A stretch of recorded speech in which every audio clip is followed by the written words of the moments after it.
বঙ্গোপসাগরে সৃষ্ট লঘুচাপের প্রভাবে দেশের বিভিন্ন জেলায় গত কয়েকদিন ধরে মাঝারি থেকে ভারী বৃষ্টি হয়েছে, আর তাতে হাওর অঞ্চলের পরিস্থিতির অবনতি হওয়ায় 5 জেলায় বন্যার আশঙ্কা করছে আবহাওয়া অধিদপ্তর। এছাড়াও এমন পরিস্থিতির মধ্যে আবারও দেশের 9টি অঞ্চলে দমকা বা ঝোড়ো হাওয়া সহ বজ্রবৃষ্টির সম্ভাবনা রয়েছে বলে সতর্ক করেছে সংস্থাটি।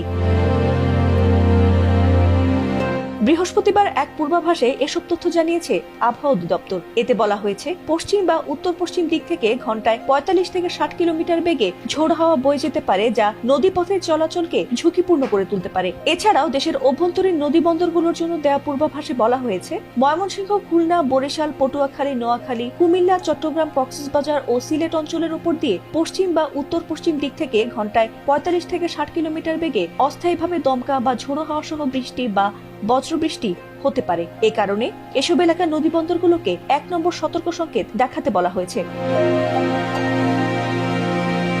এদিকে বুধবার রাতে প্রকাশিত সারা দেশের পূর্বাভাসে আবহাওয়া অফিস জানিয়েছে, সন্ধ্যা 6টার মধ্যে রাজশাহী, ময়মনসিংহ, ঢাকা, খুলনা, বরিশাল ও সিলেট বিভাগের অনেক জায়গায় এবং রংপুর ও চট্টগ্রাম বিভাগের কিছু কিছু জায়গায় অস্থায়ীভাবে দমকা বা ঝোড়ো হাওয়া সহ ও বিদ্যুৎ চমকানো সহ হালকা থেকে মাঝারি ধরনের বৃষ্টি বা বজ্রবৃষ্টি হতে পারে। একই সঙ্গে ময়মনসিংহ, ঢাকা, বরিশাল, চট্টগ্রাম ও সিলেট বিভাগের কোথাও কোথাও মাঝারি ধরনের ভারী থেকে অতি ভারী বর্ষণ হতে পারে।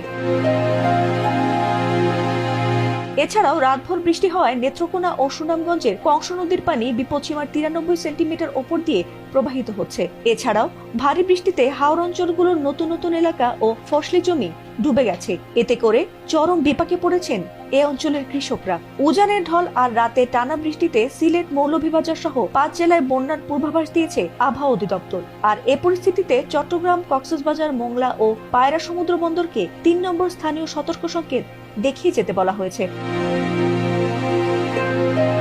ফাতিমা সুলতানা, এটিএন বাংলা।